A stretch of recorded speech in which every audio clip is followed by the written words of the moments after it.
Welcome to XYPN Radio, where your host Alan Moore brings you into a community of fee-only financial planners who want to profitably and successfully serve Gen X and Gen Y clients. If you're ready to get the knowledge you need from leaders in your field, learn from forward-thinking advisors, and take action on your own goals, XYPN Radio is the show for you. Here's your host.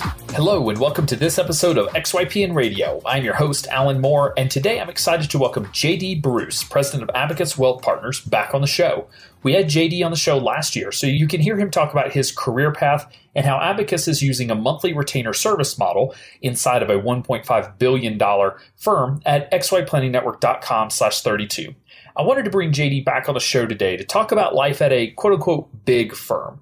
Abacus has gone through the transition of being solo advisors that then merged into being a larger firm, eventually growing into hiring professional management, and now one that has a full governance structure that supports Abacus being a real business instead of just a founder-centric business model. In this interview, we talked about how it made sense and when it made sense for Abacus to hire professional management, what a director of operations does and when you should hire them, and how you can learn more about being a COO or director of operations in an advisory firm. We ended by talking about Abacus's hiring process, since JD still does all the hiring, and they hire a bunch of folks. So if you're approaching the need to hire soon, you'll want to listen to his process and how he finds folks that are the right fit for Abacus. You can find any of the additional resources that we mentioned during the episode at XYPlanningNetwork.com/82. In addition to the typical resources, you'll find a link to our recently launched book, co-authored by Kitsis and myself, titled The Monthly Retainer Model: What It Is, Why It Works, and How to Implement It in Your Firm. This month's podcasts are brought to you by one of our favorite sponsors and reigning swag champion of the 2016 XYPN conference, Robust Wealth. Robust Wealth is the unique, robo-enhanced, complete wealth management platform that provides advisors with all the tools they need to run, grow, and succeed, including a complete technology stack and portfolio management and rebalancing as a sub-advisor. Utilize Robust Wealth and their partners' institutional investment models or customize your own. Sign up for demo mode and test out their free technology stack at www.robustwealth.com. Robust Wealth, the complete wealth management platform. Climb on. Also, be sure to go to XYPlanningNetwork.com/VIP to join our private group just for our XYPN Radio listeners. You can interact with other listeners, ask us questions, and more. Hey, JD, welcome back to the show, man. Thanks so much for being on. Thanks. I'll be back anytime you want to let me talk for an hour. It's like my birthday.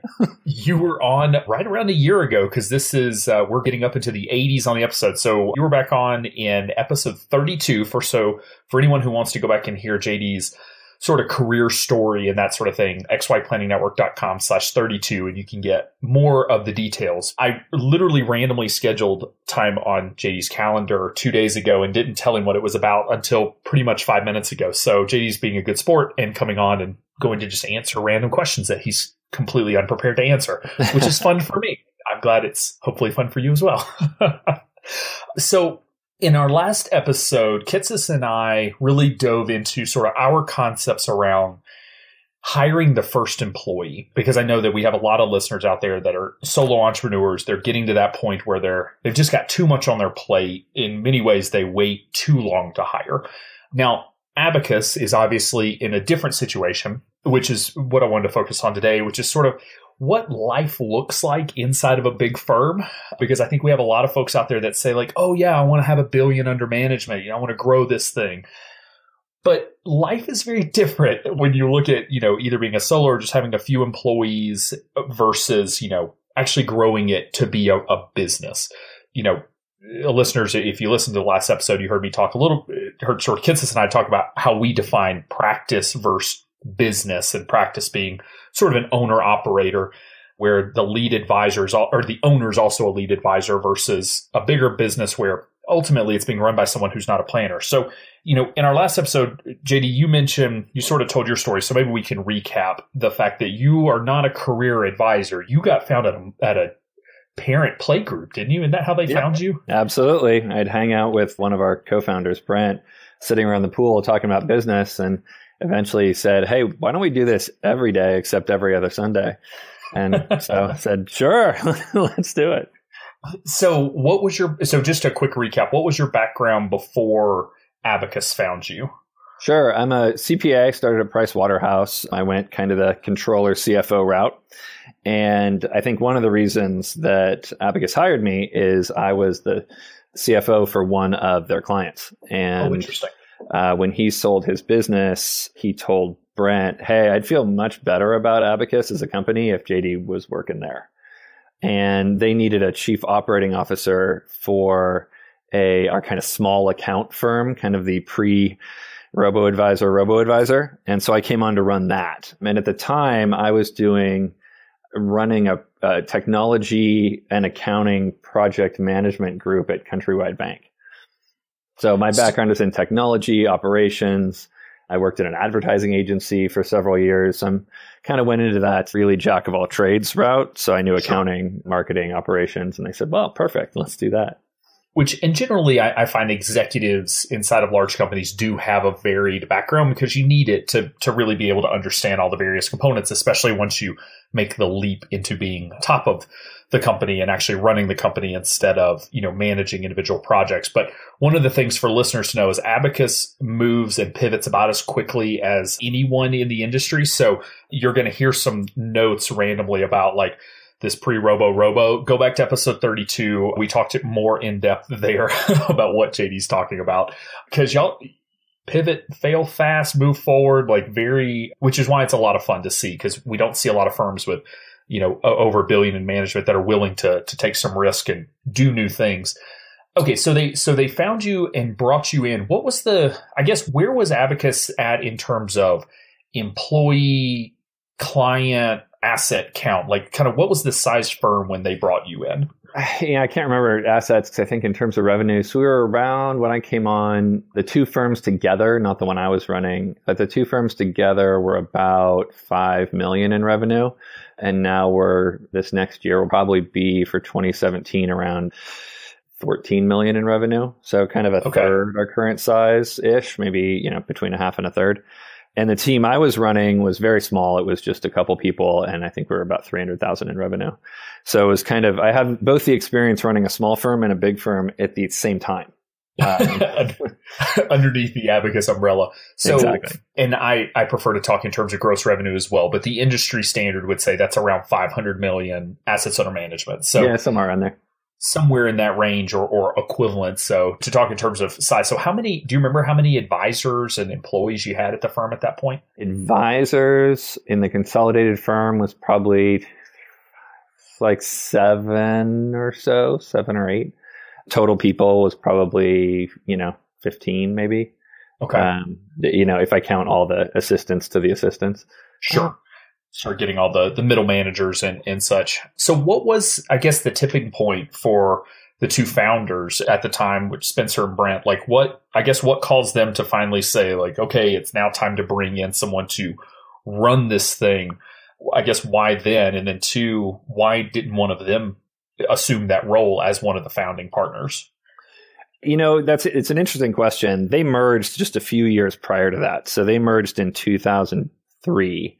Together. They were both sole owners of their respective companies. And then they merged together and became 50-50 partners in 2003. And they brought me on in 2007 after they actually brought 2 chief operating officers on at the same time. One to run the big firm, one to run the small firm. I was going to say, is this Hunger Games? Let's see which one can get rid of the other one. As it turns out. But at that point, the two firms were separate and distinct firms. They were separately registered, separately branded. They wanted, one to run the big firm and keep the trains moving on time and not shake anything up. And they wanted me to come into the small firm and go crazy and do weird stuff. So they were looking for very different personality types. Okay, that makes sense. And ultimately we decided to merge those two firms together, which kind of caused me ultimately taking over. And at the time, they decided to merge together because they wanted the ability to have both a peer, but also to be able to take things like sabbaticals for, 3 months and be able to know that, at the end of the day, someone was going to be there. After they each took a sabbatical for about 6 months, I think 3 to 6 months each, and they each wrote books during that sabbatical, they came back and were really looking at it saying, look, we have a choice here. We can stay where we are and make the money we're making, and that's fun, or we can, make this thing an independent company that will run forever. And they decided to do the latter, and they realized that they just didn't have the broad skill set. Both of them started as doing what they were doing and didn't go through that kind of business education. I mean, Spencer has his MBA, but none of them had had the practical experience of running a bigger company. And so they wanted someone who'd been there. How many advisors do you know that have ever taken 3 to 6 months off to just sort of clear their mind? I mean, I probably count on one hand, with 2 of them being the founding partners. Like, hey, that's such an awesome, I don't know the right term, just a willingness to do it, because it probably is what ultimately set Abacus up for success, was giving themselves sort of the brain space to figure out what they actually wanted the company to become, instead of sort of letting it drive them. Yeah, I don't know anybody. I'm sure there are some, but they all come work for me because they know where they can be able to do that kind of fun stuff. I'd have to reread the employee handbook. Don't you offer sabbaticals to all employees? Right now, just to our partners. It's something we may offer to employees in the future. Hopefully none of them are listening to this, but right now it's just for our partners, and really they can take as much time as they need to. Only part of it would be paid. So we pay 6 weeks full paid, 6 weeks half paid, and then they can take as much unpaid sabbatical time as they want to. How often can they do that? It resets every 5 years. Okay. So every 5 years, they get basically 3 months paid, 3 months unpaid. I'm sorry, a month and a half paid, a month and a half paid. And then beyond that is much unpaid. Time as they want. Yep. Do you see the partners beyond the Brent and Spencer doing it, to have others actually taken advantage of that? One has so far, but that's it. Okay. I was curious if it's sort of one of those, like, when you give unlimited vacation days, the number of vacation days used tend to go down.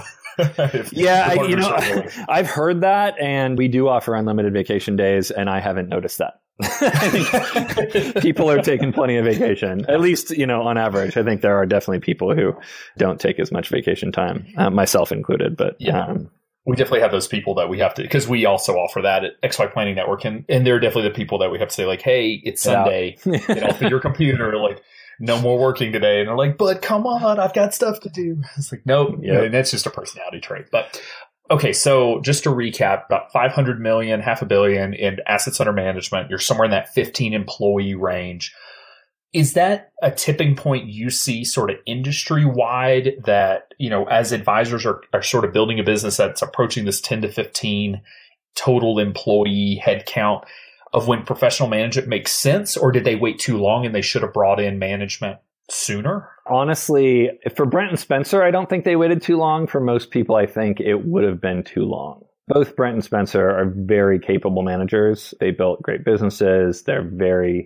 Each of them could, from a skill set standpoint, run this place. They just don't want to. But it meant that both Brent and Spencer were spending far less time selling than they could have and should have.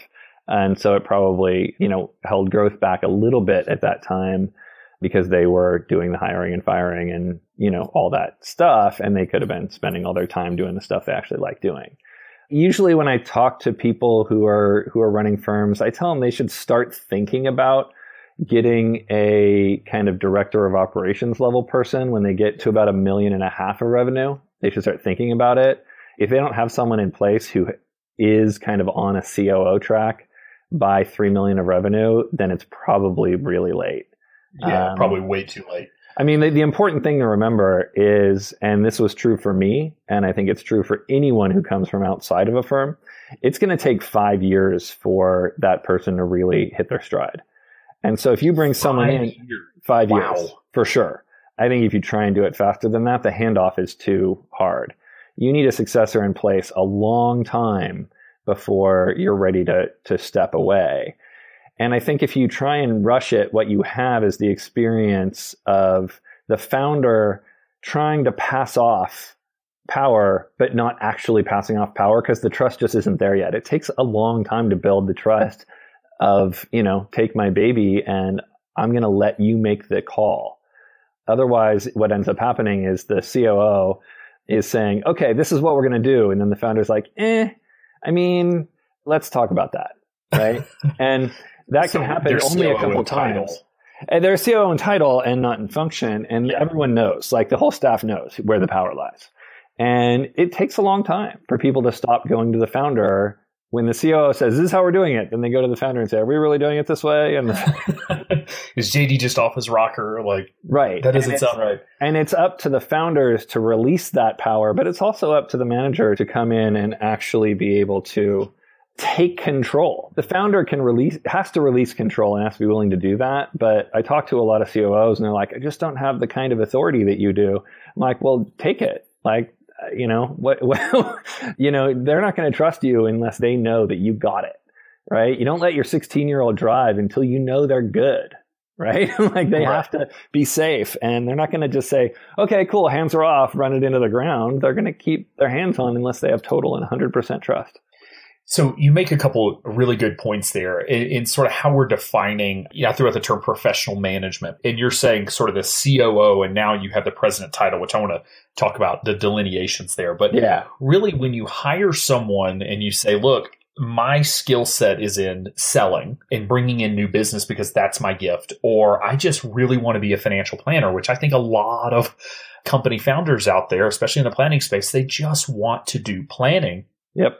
So they really want to do planning, and that's why they got into the business of doing planning. And sometimes they became successful, not by accident, but it wasn't the intention to grow a big business. It's just like all of a sudden the business is coming in and you have to hire. And then all of a sudden you wake up one day and you realize you have $1.5 million or $2 million in revenue, and you're not all that profitable because you're spending tons of money on headcount, and no one's really running the business. And when you hire someone like a COO or a president or really any executive level, even if it's a CMO because you need a chief marketing officer, the difference between, sort of this in title only versus truly having a CMO or a COO is, do they have decision-making authority? Right. And I think we undersell that piece of it in the sense that like, oh, I have a CMO, so they'll be my marketing person. But if that marketing person says, if the founder comes along and says, well, I'm going to run this ad, or I'm going to go speak at this, local conference, and the CMO says, no, that's not a good call. Do you listen to them or not? Right. Because if you listen to them, they're a CMO. If you don't listen to them, then they're your marketing manager. Exactly. And that's a really good point. And same goes with operator of like, if you say, hey, I think we need to hire this person, and the COO says no, if you listen to them, they're a COO. If they're not, they're your operations manager probably. So yeah, you're a real leader when in the firm, when your founders come to you for permission. Honestly, really like that's when you've hit it. Like that's the point where your founders come and say, hey, can we do this? And you say, nope. And they go, okay, cool. And you're done. Or they might want to talk about it, Sure. But they talk about it behind closed doors like parents of children do. Like, okay, let's decide what the answer is here amongst ourselves before we bring it to the staff. So if there are advisors out there that, maybe they're hiring their first couple of, associated advisors, they're slowly growing their firm. Do they need a plan in place? Let's say they've got $300,000 in revenue. And we're saying when you hit $1 million or $1.5 million, that's when we start having these conversations. Is there something they need to be doing between those 2 points? Or is it really just put your head down, go get the clients, grow the business, and we'll deal with it later? Or is there some sort of foundation to be laying throughout that sort of time period?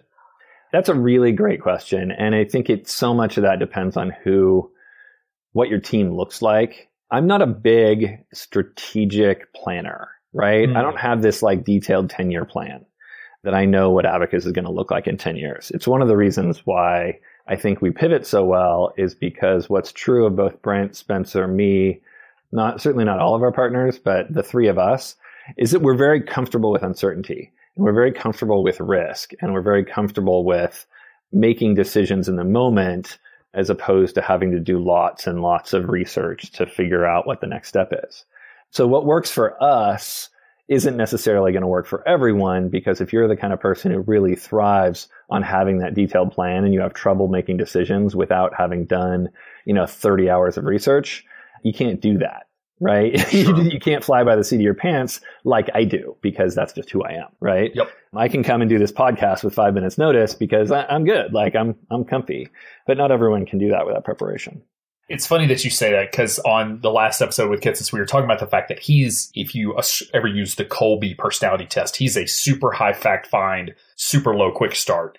I'm a super high quick start, obviously, but I'm like mid-tier fact find. And I joke that like if I was low fact finder and he's high fact finder, we'd kill each other trying to make decisions, because we're in a little bit different situation because we're co-owners and therefore, as of now, sort of co-decision makers. And so gotta have consensus.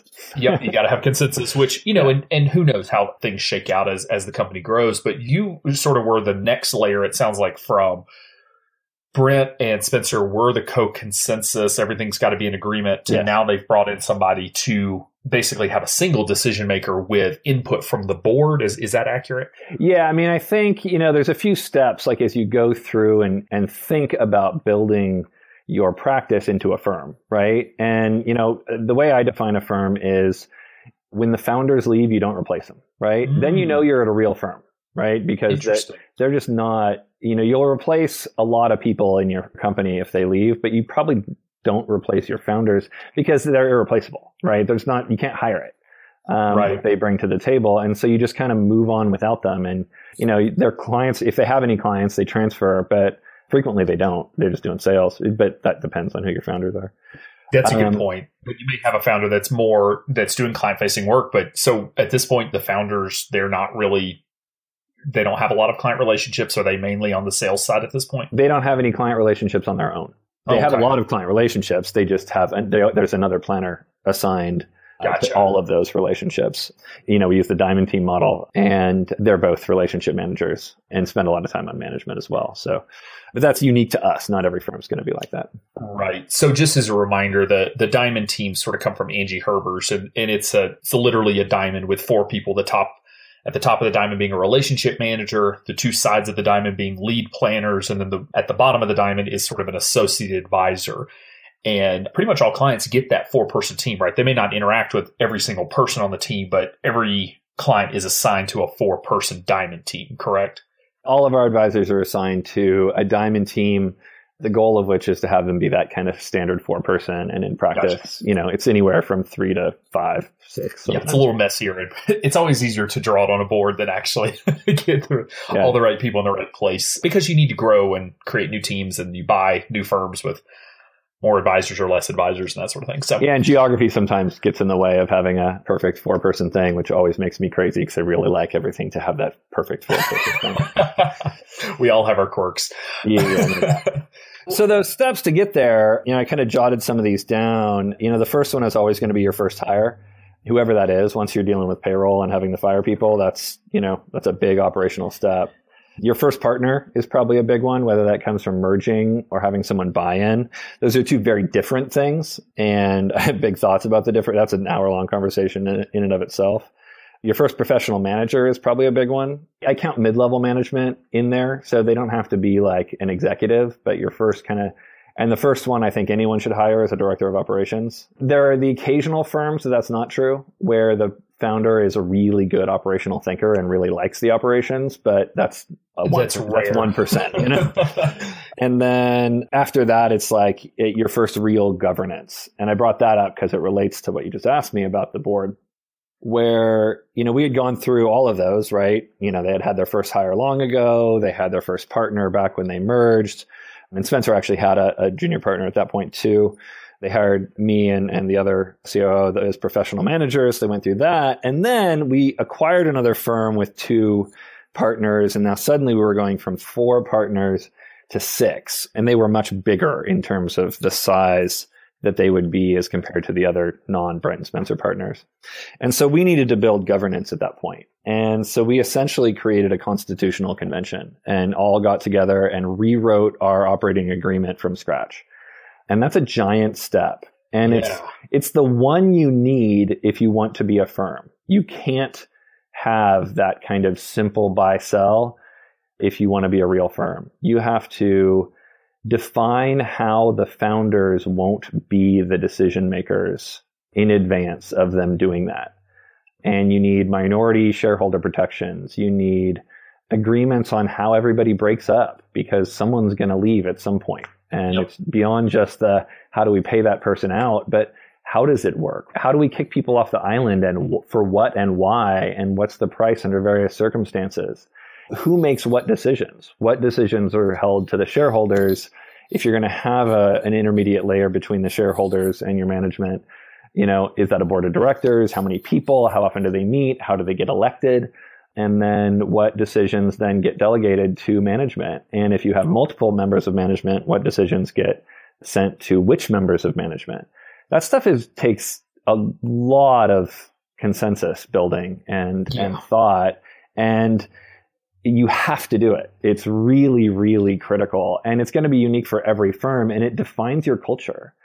So for us, we have a select list of things that are decided on by the shareholders, by kind of shareholder proportional vote, right? So you own 30%, you get 30% of the vote.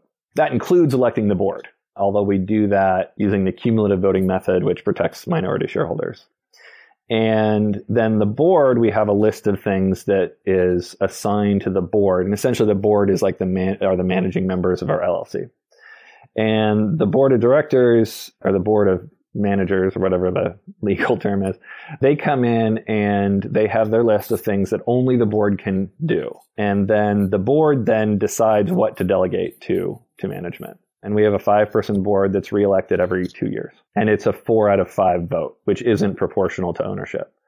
So at that point, you made some votes are proportional, and 30% shareholder gets 30% of the vote, and then others are you are a shareholder, so therefore you get a vote. Yeah. So the shareholder stuff, it's like, things like admitting new partners, taking out big loans, anything that involves someone's ownership equity, and electing the board. Gotcha. And then the board approves the budget and all kind of the typical big board level stuff. And that's, again, 4 out of 5 votes. So for the board to decide anything, 4 people have to agree, and it's 1 person, 1 vote, non-proportional. So Spencer's vote doesn't count any more than someone who owns 1% of the company, or someone who's not even a partner. You don't have to be a partner to be on the board. Oh, okay. So you don't have to be a shareholder or / partner to be a board member. So just sort of everybody in the company. Does that ever happen where do you have board members that are not shareholders? Not yet, but I expect we will at some point. We've talked about having someone from outside the company be on the board. I doubt we would have someone inside the company who's not a partner be on the board. It could happen, I suppose. It would happen where someone, we wanted to make them a partner, but for whatever reason, it wasn't going to work just economically. Gotcha. But we would want a partner level person. I don't actually foresee a time where we have a non-partner employee on the board. Might happen, but I doubt it.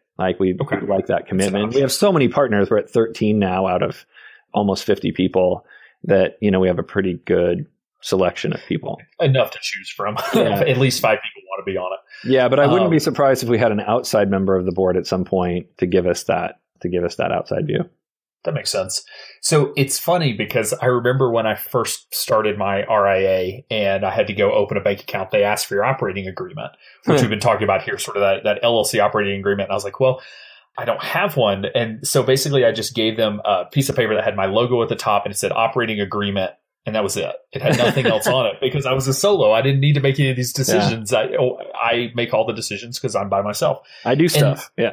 Right. I do everything. What do I need to put that on paper?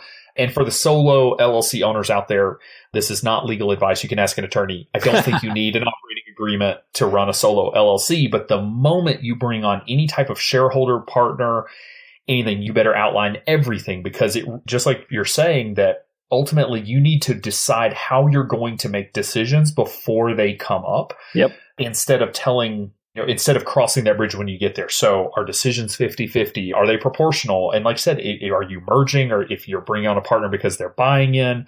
All of those things will contribute to how you want. It's basically a decision-making matrix. And it's just what decisions can be made, who can make them, when can they make them. And you will thank us for having done that, had those conversations when things were calm and you could think rationally about them.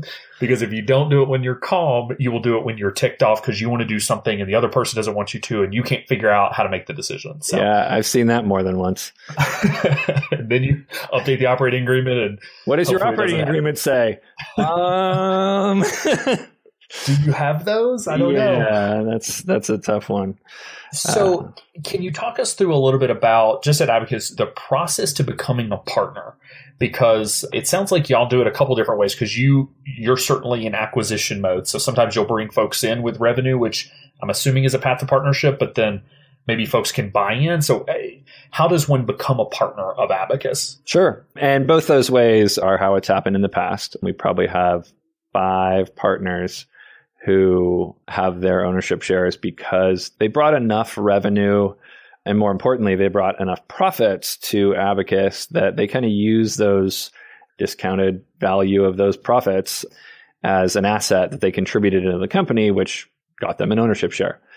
And that's been great. And those people, deals typically take between 2 and 3 years to kind of sort out if it's going to be a partnership deal. We've done it faster than that, but I don't think we ever will again. We always miss stuff if it goes faster and then have to deal with it in the year after. It's like people who get married in Vegas, then all of a sudden they have the get to know you period after that, Right. And, I don't think we want to do that again. So it's a 2-year process at minimum to really get to know each other. It's not the logistics. The logistics are pretty easy. It's making sure that everyone's going to love each other. Okay, that makes sense. And then to buy in, we have a whole partner track, the same way a law firm or an accounting firm might have that. And we've had 5 people buy in as new partners, and a couple of our existing partners bought more through the same process. And we'll go through and we try and identify those people a couple of years before they would be buying in. And we assign them a mentor who's already a partner to kind of talk them through all the things they need to do to, meet our partnership standards. And some of those are around, the economic stuff. You need to sell this much or manage this much. And those are very unique to the individuals. It's not a set criteria. But we want to see that they're, going to be successful people who can pull their own weight. And also the cultural stuff, we need to, hey, you're a little off kilter here and we want you to work on that and maybe find a therapist or whatever. And this is the kind of maturity level and this kind of behavior that we want to see from our partners as well. And the way you interact with the world and represent us. And then, when we're ready, we'll usually let them know in June of a given year that they'll buy in December. And then we have an arrangement with a bank to provide financing, and then we'll provide some seller financing as well. And they're expected to come up with a good amount of cash, usually at least 10%, if not more. Now, I have to dust off my CFP books, but do they have to be an accredited investor to be able to buy shares of the LLC? No. Okay, maybe that's only an S Corp that... Trying to think, and I was having a conversation with a large firm a few weeks ago, and they said that was one of their holdups was that you had to be an accredited investor, which is always a problem when you're trying to bring on associate advisors, but they may not have been an LLC. So, well, I think there's also the issue of if you're materially involved with running the company, then those rules don't really apply. I think you only need to be an accredited investor. I'm not a lawyer either, but I think you're fine as long as you're involved and you're not just an investor only. Gotcha. Somebody will email me the answer to that, and That's I'll great. have to send it out. So forward it on. So otherwise, we're in big trouble. If the answer is you have to be accredited, don't tell anyone. Yeah, right. Exactly. About this we read it immediately. Exactly. So folks can become partner. Do you find that people want to become a minority partner, like that they're excited to own 1 or 3 or 5 or even 10% of a big company? I think they are here because we did our governance right. And a lot of our governance is about protecting minority shareholders and making sure that all the power wasn't just going to be our founders doing whatever they want. And that was real for us. And we have real governance and we have real protections. And our minority shareholders do get a say in the decision making. And Brent and Spencer can't just do whatever they want because almost all of our decisions need a 75% vote, and they don't own 75%. We actually set that threshold when we set up the governance because it was going to be just above what they would own after we did that merger. So we just wanted to hobble them a little bit, which gives everyone comfort at the end of the day. You can't have 1 or 2 people just being able to, by fiat, do anything they want. No one wants to buy into that, right? Because it's just, an economic arrangement, and it essentially becomes compensation.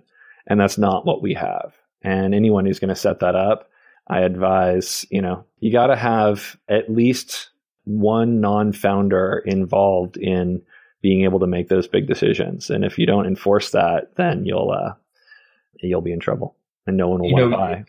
I think that's a really good point because I remember one of my first bosses sat me down in our meeting. We were talking about something and I said that I wanted to be an owner.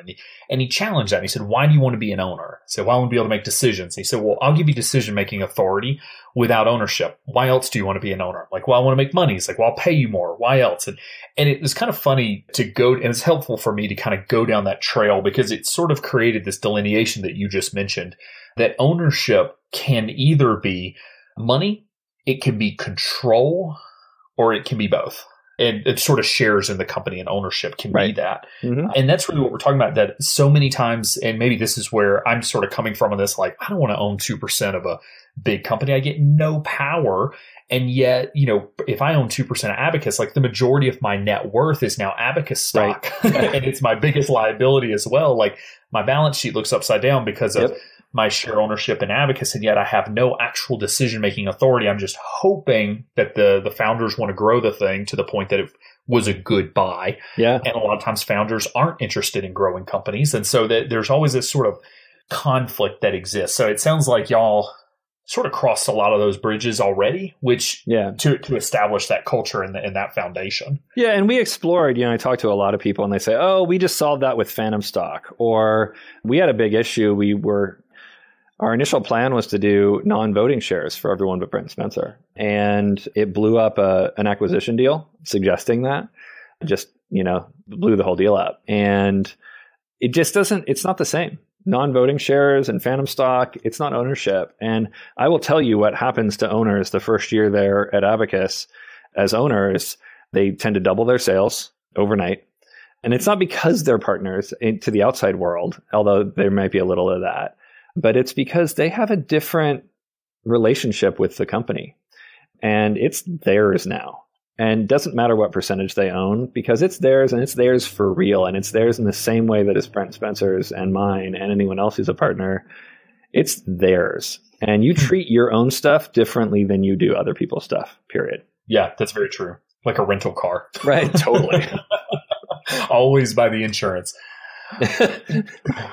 No, I think that's a really great point. And again, it sort of goes into having these conversations beforehand and starting to think through some of that, because it's so built around the culture, the fact that y'all have founding partners that actually want to grow the business. They're not just looking to turn their business into an annuity, which, a lot of owner advisors are.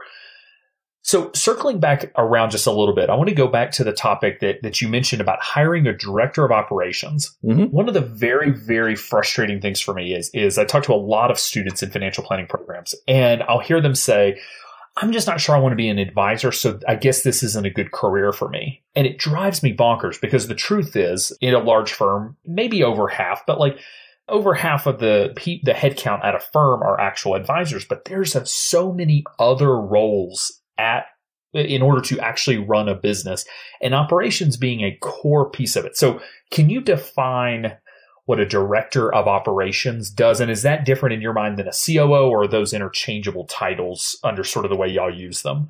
No, I would say they're very different. And I'll define 3 jobs for you that I'll give you director of operations, I'll give you COO, and I'll give you president, and how I would define them as 3 separate things that a founder might want over time. A director of operations will manage all of the non-advisors in your company. So all of the non-advisors will report to them, and they will set budgets for their team. They will make sure everything runs on time, but they will check in on all the big decisions. So they don't have decision-making authority.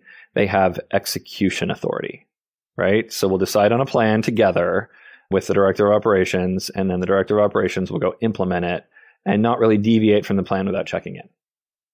So for listeners that know, I'm totally fanboying over the book Scaling Up recently, just because I'm rereading it. I love this book. They call that accountability versus authority. Yep. So that you're given the accountability to run things, but that doesn't necessarily mean you're given the decision-making authority on all things. That those are 2 separate pieces, authority versus accountability. Yep. And then a COO is essentially the same thing, but with decision-making authority, where they can deviate from the plan up to whatever your governance allows. So for example, if my operational budget was $1 million to pay all the people and do all the stuff, then they have $1 million to spend. I don't really care how they spend it. I mean, I want to talk through it and have our management meetings and, collaborate, but they're the ones coming up with the ideas for your operational group. They're the ones implementing, and they're the ones, they ask for approval from whatever governance structure you've set up, whether that's budget amount or branding issues or whatever those things are that you withhold from their decision-making authority. But within their domain, they have the final say. And a director of operations should be promoting to COO at some point. Right. That's their path. That's their path. And if that's not their path, then you have the wrong director of operations. Or you might just have a situation where you already have a COO and then they want a more long-term director of operations who's going to be there and may not have the ambition to be COO over time. Sort of that, we call it our director of keeping it all together, but it's the keep the wheels on the bus person. Totally. And what defines it is everyone reports to that person except the advisors. Okay. Right. So even up to the COO level, they're still running the company, but they are not. So when you say the advisors don't report, are they is the COO hiring advisors, or they're not touching anything on the advisor side? They might help, but they don't have the decision. They're not hiring the associates. They're not hiring the advisors. They're not setting up the advisory team structure. They're not, they'll help with compensation. They'll help with the HR stuff, but there's someone else who's mentoring and overseeing and making sure the advisors are doing their job. Okay, that makes sense. Right? So that's sort of COO even, and then you move towards that sort of president level. Yep. The president's just a COO who oversees advisors. Okay. So you probably don't have a president and a COO at the same time. Or is there a size at which I guess if we're delineating that now you have authority over operations and you have authority over advisors, having two people with authority over operations does not work ultimately. Well, I mean, you could have a COO that reports to a president, but typically if you have a president title, the president is reporting to someone else who's the CEO. Yep. So more often you'll have a CEO and a COO. And what you might have at that point in the biggest firms is you'll have a CEO, and then you have a chief operating officer, and then you have kind of a, whatever you call them, but a head of your wealth management team and a head of your legal team, and you'll have more people than just a COO. But for firms that anyone listening to this is, you're not going to have a president and a CEO typically in any firm less than, 30, 40 million in revenue. Say 50 employees or something like that. Well, that's where we are now. And even then, Brent is our CEO, right? And he's kind of here to be the strategic thinker. And he and I have kind of our set list of, okay, this is stuff that I do without checking in. This is stuff we do together. And this is stuff you do. So we've kind of worked that out. But if Brent doesn't want to be CEO anymore, then I would just be CEO and we're not going to replace me as president. Right. I'd just be a more active CEO than he would. Right. So I guess for folks that are saying I love the thought of operations and management, I love planning. I love the industry of planning and what we do, but I don't actually want to be the financial planner. Are there training programs or certifications or conferences where y'all get together and nerd out about running businesses? Where do you go to learn? For operations people, there's no certification yet, although I'm pushing there's a few people I'm pushing really hard to create one because I think it could be really, really helpful. And especially in this industry that so strongly believes in certifications.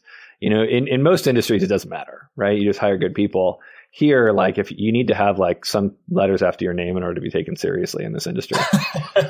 I blame Kitsy's because, he's got all of them. He set the bar. Exactly. Are you a fan of not there yet? Or I'm trying to think PM certifications or anything like are those things helpful? Those kind of things, if you're weak in that area, then it's great. Should someone go get their, PMP, that's the project management professional certification, maybe if they really want to and they want to learn more about project management. Almost all that stuff, including an MBA, is really focused on working at, Johnson & Johnson. Where you have thousands and thousands of people. It's just not relevant to a firm this size. You're going to do all your learning on the ground. Study groups for me have been hugely helpful both advisory study groups with other advisory firms and the owners of those firms. But I'm also a member of a COO forum sponsored by Dimensional. And it's a bunch of kind of COO and president level people who get together and just work with each other as peers. So if you're a director of operations out there, it's essentially like your mastermind groups or advisors.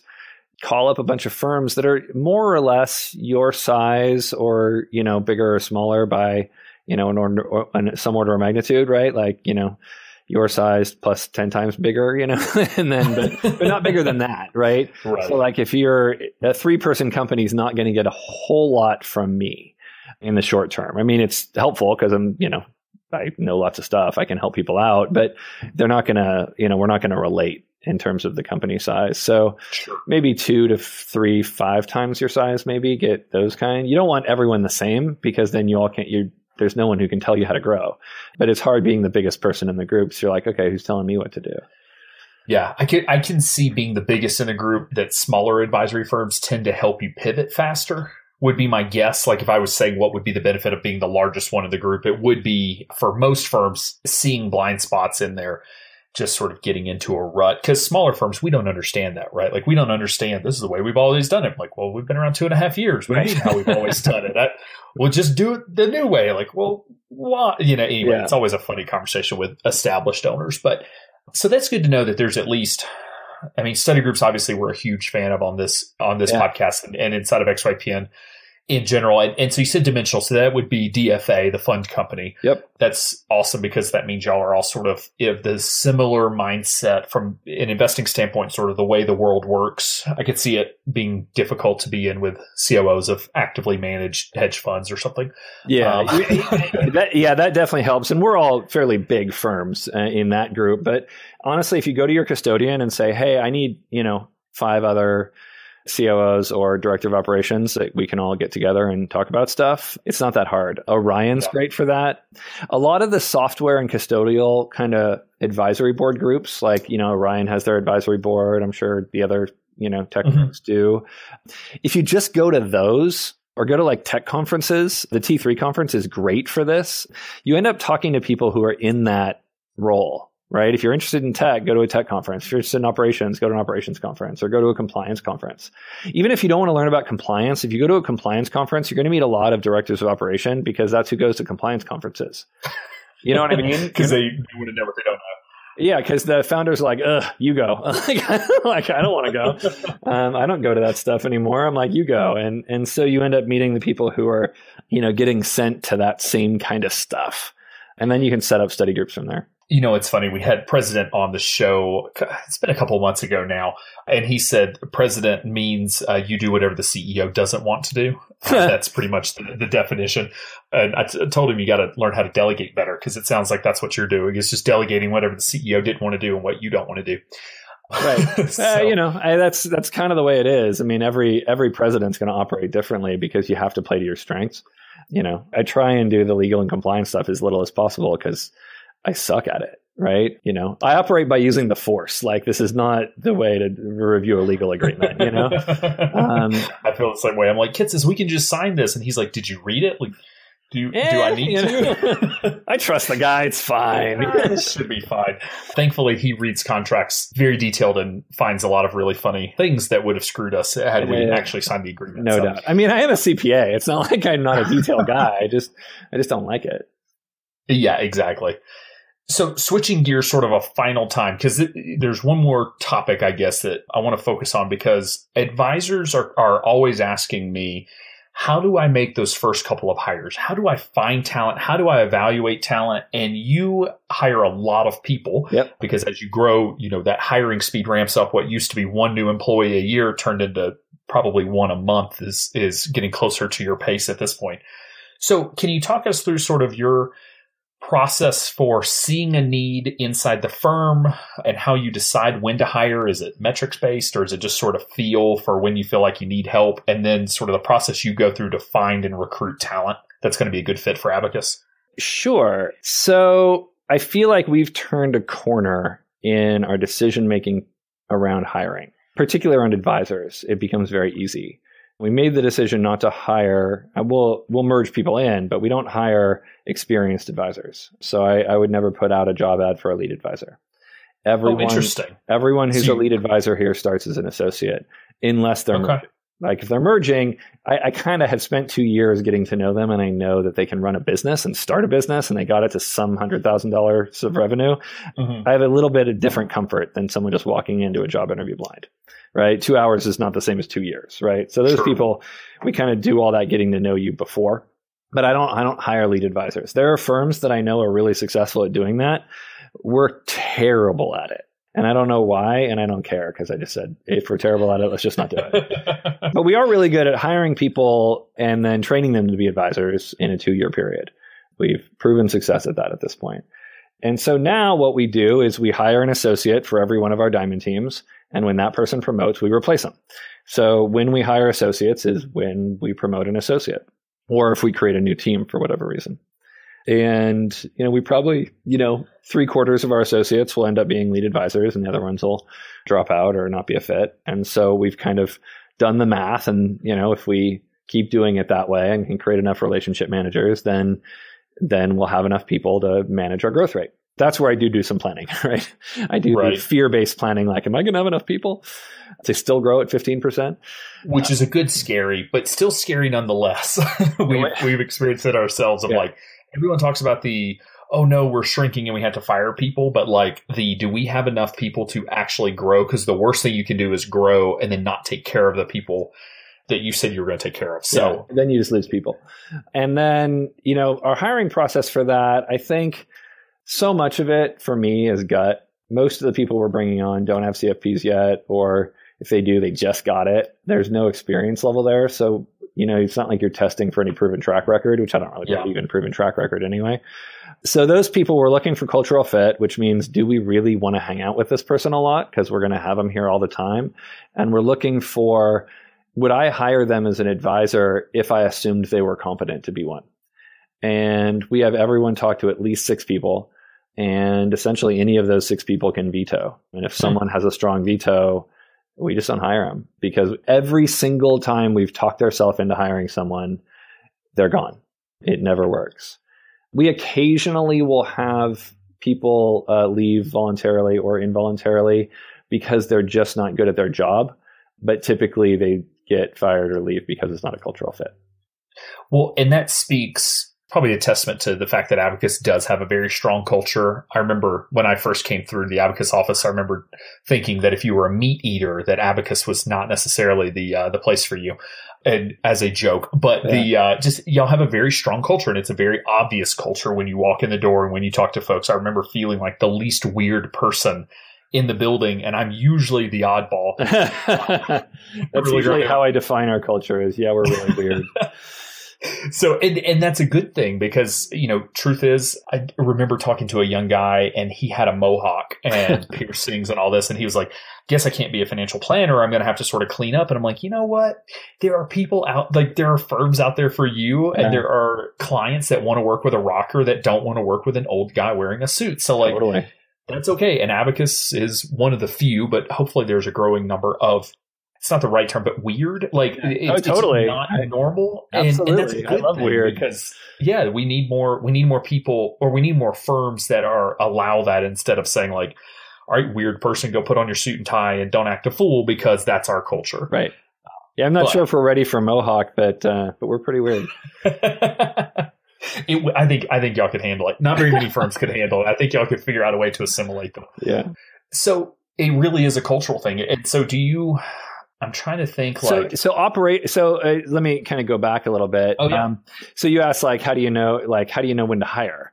In the smallest firms, you generally need to hire when you feel like your growth is slowing, particularly hiring advisors. What I've noticed, and I think the biggest lesson I've ever learned here, is that salespeople do not sell if they don't have capacity to sell to. Meaning Brent and Spencer for many years were our only salespeople. And we fixed that now. And now our sales is very diversified among all our advisors. But Brent and Spencer would stop selling if everyone felt full. And they didn't mean to. It wasn't like they said, oh, okay, we better turn it off. They just kind of got sick of hearing, another client, God, like, it's like, like I needed another person to work with. You know what I mean? You start hearing that kind of thing as a salesperson, as opposed to, oh, thanks, sweet, another client, woo, you know? You're done. You're just like, fine. It's like if you cook dinner every night and your kids are like, gross. You're like, you know what? Fine, cook for yourself. And so in order to keep my best salespeople selling, I need to create capacity a year in advance. So they feel compensation, I don't think, motivates financial planners to sell. What will motivate financial planners to sell is someone else's failing financial plan. So if you have an advisor who doesn't have enough clients, and so they're not getting paid enough to meet all their personal goals, and the only thing that's going to fix that is for them to get a bunch more clients, well, suddenly the caretakers come out and they want to go find clients for, poor little advisor who needs more money. That's way more motivating than telling someone who's making $1 million a year, oh, here's another 10 grand. You know what I'm saying? Like at some point, your salespeople are like, I'm good. Like I'm full. I don't need to eat anymore. And all you need to do to convince them to do more work is show them a starving person, and they're in. And so as you're running these firms, you look at your capacity and make sure you're creating enough capacity to take those clients on, and the right kind of capacity. And that means moving easier clients away from your best advisors to your newer advisors so that they can take on the more complicated clients, and filling up your new advisors with clients. And you gotta keep that process going. And the biggest challenge in managing a wealth management firm is making sure the right advisors are with the right clients, and that your advisors are incentivized to move clients between themselves and other advisors, it took 7 years to figure this out. Like this isn't easy to figure out how to motivate these people, and how to, or more importantly, how not to demotivate them with compensation, right? Because it's hard to motivate someone with compensation, but it's really easy to demotivate someone with compensation. And not because they're lazy or greedy or anything else. Just sometimes you just put the wrong disincentives in front of someone thinking you're trying to help. Oh, yeah. You tell someone you get a percentage of the revenue you manage. And then you tell them, okay, now I want you to transfer a bunch of clients to someone else. And they're like, so I'm going to take a pay cut to do what you're asking me to do? No. They're going to say no. They may not do something for a pay raise, but they'll definitely avoid a pay cut. No one wants a pay cut. I don't care how much money you make. You don't want a pay cut. And you're not going to do stuff that's going to involve you making less money. And that's tricky. It's a great point. We probably could do an entire episode just on compensation structures because, we always think in terms of base salary, but when you start to get into bonuses and basing salary on assets or new assets or, all of those things, it just starts to get so complicated. Yep. But it's easy to screw up. But if you get it right, it'll probably help fuel growth because you sort of align everyone around the same goal, whatever that goal is. Maybe the goal is growth. Maybe the goal is new business line or something else. Typically it's probably growth, but it may be a different thing. It could be a top line or bottom line revenue number. I don't know. Well, and the thing to realize is there's no right, and there's no right for forever. What's right today won't be right in 2 years. And so you kind of have to continually manage it. And every compensation structure has a downside. And so picking your compensation structure is really more about mitigating downsides and managing the balance than it is finding the way, because there isn't a way. Yeah, no, that's such a great point that again, depending on the goals of your company and what you want for yourself and what you want for the business will strongly dictate the direction that you actually want to go with even things like compensation discussions, what type of advisor you bring on, when you bring on a director of operations, all of those things. Yep. And so for operations, when you hire is when people are crying, honestly. We don't, you need to talk to a firm like the size of Aspiriant to figure out how to set an operational structure plan. We're still not there. We hire people in operations when everyone else in operations is like, please, can we get another person? Please get us someone, because it's hard to hire non-revenue producing employees when you could hire revenue producing ones. And doing that as a percentage of revenue, like, okay, operations budget should be around X% of revenue, advisor budget's X% of revenue, rent's X% of revenue. That's helpful, but it changes as your firm grows. So you just got to, find benchmarks of firms like yours or firms like you want to be and try and use those as opposed to history of yourself. Yeah. No, that makes sense. And yeah, that's pretty critical. The internal mix of what operational people you hire are going to be different for everyone. Yeah, I totally agree with that. Just based on strength of the founders, strength of the advisors, sort of where the needs lie. So yeah, everyone wears multiple hats. So it's got to find the hats that, what are the available hats? Okay, we got to find someone to wear those hats. Well, JD, thank you so much for taking the time to come on and share expertise on this. I think this is a topic that a lot of advisors are starting to think about. And I think more and more over time, we'll have to start having some of these hard conversations. So it's good to know where the path of a successful firm, because you make it look easy now, but it was not an easy road, as you've sort of shown some light on. Yeah, it's still not easy. Well, thanks so much, JD. All right, thanks. This month's podcasts are brought to you by one of our favorite sponsors and reigning swag champion of the 2016 XYPN conference, Robust Wealth. Robust Wealth is the unique, robo-enhanced, complete wealth management platform that provides advisors with all the tools they need to run, grow, and succeed, including a complete technology stack and portfolio management and rebalancing as a sub-advisor. Utilize Robust Wealth and their partners' institutional investment models or customize your own. Sign up for demo mode and test out their free technology stack at www.robustwealth.com. Robust Wealth, the complete wealth management platform. Climb on. Be sure to join our VIP community at xyplanningnetwork.com/VIP to hang out with other XYPN radio listeners, ask questions for future mailbag episodes with myself and Kitsis, and to finally find a community of like-minded financial advisors. Thanks so much for joining me today. You're not alone, and you're not crazy. It's scary starting, building, and growing your own financial planning firm. And that's why we put together a free private community just for you, the Cutting Edge Financial Planner. Go to xyplanningnetwork.com/VIP or text XYPN Radio to 33344 and join a network of thousands ready to change the lives of Gen X and Gen Y clients.